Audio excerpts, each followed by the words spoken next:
Hola les Banks! J'espère que vous allez bien, que vos proches vont bien, qu'ils se portent au mieux, vous pareil.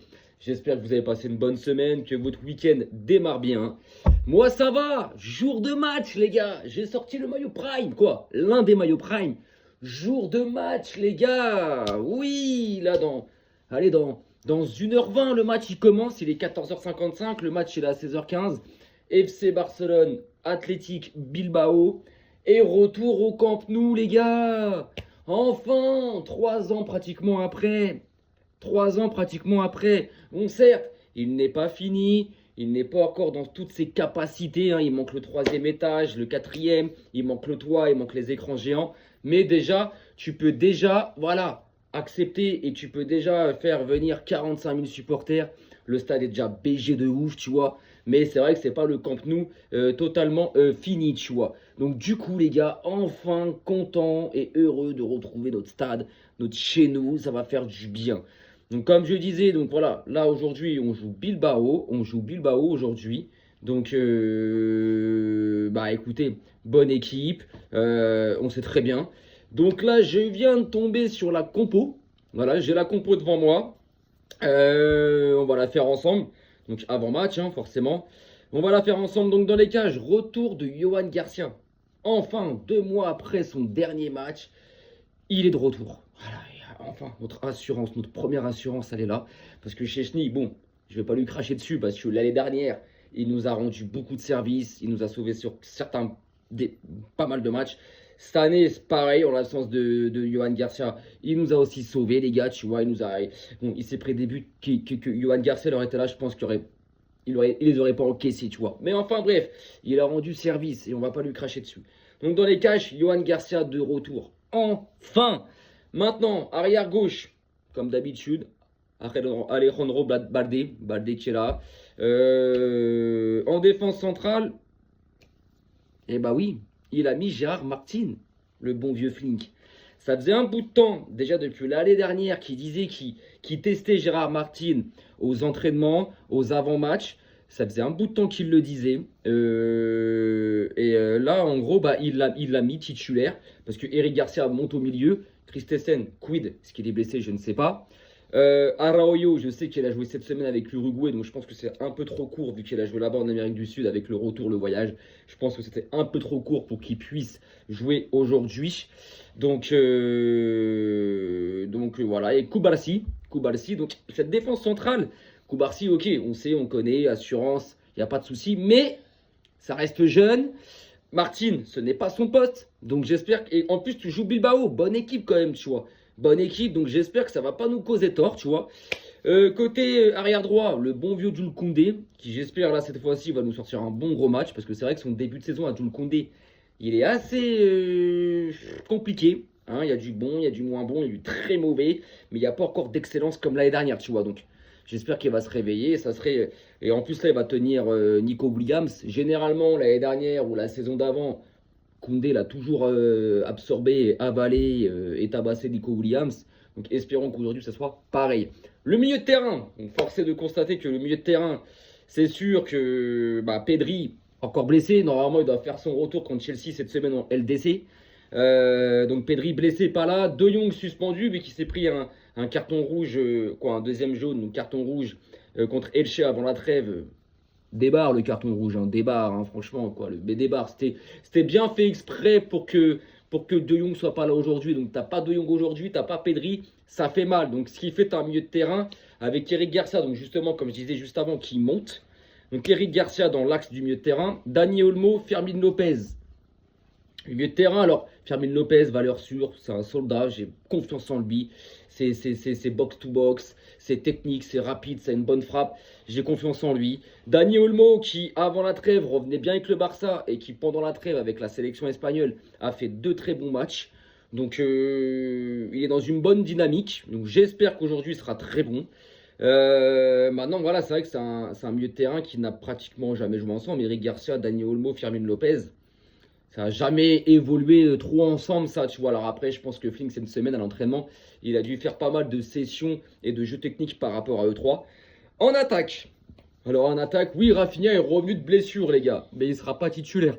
Ça, moi, je le savais, il ne va pas balancer Rafinha titulaire d'entrée de jeu, même si c'est Bilbao, même si c'est un adversaire coriace, un adversaire difficile, on le sait, mais tu ne vas pas te balancer Rafinha, que ça fait 2 mois qu'il n'a pas joué, tu ne vas pas te le balancer. Non, je pense qu'il rentrera soit selon le résultat du match, ok? C'est-à-dire si le Barça mène 3-4-0, ça se trouve, il ne le fera même pas rentrer, mais je pense quand même, parce que je pense que quand Chelsea, il est amené à être titulaire. Voilà, quand Chelsea, il est amené à être titulaire. Donc je pense qu'aujourd'hui, Flink va lui donner du temps de jeu. Donc, celui qui va le remplacer, ce n'est pas Rashford. Parce que Rashford, blessé les mecs, oui, blessé. Alors, c'est pas une grosse blessure, c'est une gêne musculaire qu'il a ressentie en sélection avec l'équipe d'Angleterre pendant la trêve. Il s'est pas entraîné hier, il s'est pas entraîné avant-hier. Donc, c'était sûr que Rashford sur ce match-là n'allait pas être là. Donc, t'as pas de Rafinha sur le côté gauche de l'attaque. T'as pas de Rashford qui de base remplace Rafinha. Donc ça sera le bon vieux Ferran Torres. Ferran Torres, moi je le préfère en super sub. Je le préfère quand il rentre à la 60, 70e. Je le trouve meilleur quand il sort du banc, ce mec-là. Tu vois ce que je veux dire? Et je le trouve meilleur dans l'axe de l'attaque. Tu vois ce que je veux dire? Titulaire, je n'aime pas. Je trouve qu'à chaque fois qu'il a été titulaire, que ce soit sur un côté ou dans l'axe de l'attaque, il a souvent été dégueulasse. Là, bah écoute, là il n'a pas le choix. Il n'y a pas de Rafinha, quoi. Il y a Rafinha, mais bon, trop court pour être titulaire. Je pense qu'il rentrera vraiment en deuxième mi-temps. Rashford blessé. Rooney Bardi. Hein, Rooney Bardi, il aurait peut-être plus. Même si Rooney Bardi, de base, il joue plus sur le côté droit de l'attaque et non le gauche. Dans l'axe, on va se retrouver avec Lewandowski. Pas de souci, normal, logique, hein, forcément. Et sur le côté droit, notre pépite, Lamine Yamal. Voilà. Donc, la compo, voilà, si je dois la reprendre dans l'ordre, ça te fait Yohan Garcia au cage, défense centrale, Kubarsi, Martin. Sur le côté gauche, Baldé, côté droit, Koundé. Au milieu de terrain, Eric Garcia dans l'axe, Olmo sur le flanc gauche, Lopez sur le flanc droit du milieu de terrain. Et en attaque, excusez-moi, ça va être du Ferran, du Lewandowski et du Lamine Yamal. Donc, la compo, elle est quand même assez novatrice. Elle est quand même assez nouvelle parce que tu as du Gérard Martin dans l'axe de la défense.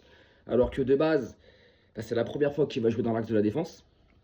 En plus, aligné avec Kubarsi. Donc, c'est la première fois qu'il va y avoir ce Joe. Donc, nouveauté, on ne peut pas savoir. Donc, ouais, il y a ça comme interrogation. Et le milieu de terrain. Maintenant, voilà, j'ai confiance en cette équipe-là. De toute façon, on n'a pas le choix. J'ai confiance et voilà, le retour au Camp Nou. J'aurais préféré, oui, avoir l'équipe à 100%, avoir notre milieu Pedri, De Jong, Olmo, Pedri, De Jong, Lopez ou Pedri, De Jong, Cachado en milieu de terrain aligné. J'aurais préféré avoir Rafinha, Lewandowski, Yamal ou Rashford, Rafinha, Yamal. C'est sûr, c'est sûr. J'aurais préféré avoir mon équipe au complet pour ce match-là. En plus, pour le premier match, pour notre retour au Camp Nou. Mais bon, c'est pas grave. En plus, en face, c'est une très bonne équipe. C'est une très très bonne équipe, on le sait. Bilbao, c'est pas n'importe qui. Ils sont 7e de Liga avec 17 points. Bon, on a 11 points d'avance sur eux, il n'y a pas de souci et tout. Mais c'est une très bonne équipe. C'est une équipe qui est très bonne. C'est une équipe qui est capable ça se fait chez toi ou chez eux, ils sont capables de te saouler, ils sont capables de te presser, ils sont capables d'être dangereux, ils vont être dangereux, et ils sont capables de marquer. Donc c'est une équipe, attention, ce n'est pas n'importe qui. Maintenant, nous, on a aussi un challenge. Récupérer notre première place, les mecs. Elle sera provisoire, certes. Parce que si on gagne ce match-là, ça nous fait 31 points, égalité avec le Real. Mais au goal average, on passerait devant le Real. Tu vois ce que je veux dire? Donc, on serait premier provisoirement jusqu'à demain. Et demain, le Real se rend à Elche, là-bas. Elche, c'est quand même, si je regarde... Bon, là, ils ont baissé en début de saison. Ils étaient dans le top 6. Là, ils sont 11e. Mais c'est une équipe chiante. Nous, on l'a vu avant la trêve. On les tape, certes, on les tape quand même, je vais aller voir ça. On les tape, confrontation, alors les 5 derniers matchs, on tape Elche 3-1, tu vois. Mais, si je me rappelle du match, c'était un peu mieux, mais tu sentais qu'Elche quand même, c'était chiant. Donc le Real, c'est pas gagné demain, tu vois. Et surtout que le Real, souvent à l'extérieur, ils ont du mal, tu vois. Donc, ça serait bien qu'aujourd'hui on gagne pour mettre cette pression sur le Real. Et si demain le Real peut faire un match nul, ou une défaite, ça serait bénéf pour nous les gars. Ça serait bénéf. Maintenant, donc, contre Bilbao, si tu prends vraiment les 5 derniers matchs contre Bilbao, l'année dernière, on les tape 3-0. On les tape 3-0 chez eux. Après, on les tape 2-0 aussi en demi-finale de Super Coupe d'Espagne. Au match aller, on gagne 2-1 au Camp Nou. L'année d'avant, on fait 0-0 là-bas chez eux. Ils nous mettent 4-2. Donc en gros, notre dernière défaite contre eux remonte au 24 janvier 2024. Donc ça va. Et si tu prends sur les 1, 2, 3, 4, 5, 6, 7, 8, 9. Sur les 10 derniers matchs, les mecs. Sur les 10 derniers matchs. Donc là, je suis remonté jusqu'au 20 janvier 2022. Je peux remonter plus loin, mais on va prendre que les 10 derniers matchs. C'est que 2 défaites. On n'a perdu que 2 fois contre eux. Et à chaque fois, chez eux. En 2022, 3-2. Et en 2024, donc le 24 janvier, 4-2. Donc tu vois ce que je veux dire. Sinon, généralement, c'est que des victoires. Que des victoires. Ou 1 ou 2 nuls par-ci. Sinon, c'est que des victoires. Donc aujourd'hui, moi, je veux une victoire. Je veux une victoire, je veux une belle prestation de l'équipe. Je vous fais confiance, les gars. Et puis de toute façon, on se retrouvera après le match pour mon débrief d'après-match qui, j'espère, sera dans la bonne humeur et dans le côté heureux et content. Je l'espère. Les mecs, donc je vous souhaite un bon match. Donc le match, il est dans 1h10 à peu près. Je vous souhaite un bon match. Pour ceux qui sont pas trop foot, bah écoutez, un bon samedi, un bon début de week-end, une belle après-midi. Et on se retrouve donc vers les coups de... Allez, je dirais dans la soirée, le temps que je fasse ma vidéo. Et puis voilà les caps. Allez les sur ce. Bon match à vous. Arrivederci.